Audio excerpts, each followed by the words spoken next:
if you're around this stuff long enough, like I know watch guys can tell a watch from across the room.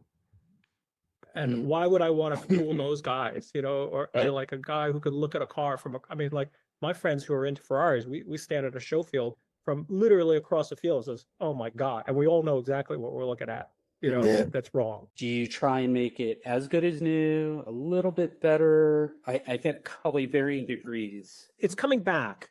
I mean, I used to blame, and I hope he doesn't get mad at me, but I used to blame Ralph Lauren because Ralph Lauren was, every generation has like the new guy that makes so much money he's willing to overpay.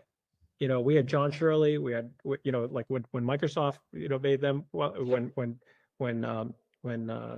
Ralph Lauren made a lot of money and he was ready to buy, he set the new tone, the new standard for how much money he would pay for a Ferrari because he could afford it. Then when John Shirley came around and he paid what? And I remember talking to John Shirley at one point where the next level of guys, the next level of cars were called, and John Shirley, I'm never going to pay that kind of money for that car, but he was the guy who overpaid like 10 years prior to that. So each generation kind of gets to these guys, and so what happened with Ralph Lauren was that when he got a car, he just said, I want it to be done to my level of standard. So he had them restored to the point where his car showed up at a car show and it just knocked everybody's socks off. I mean, the paint was flawless, the chrome was flawless.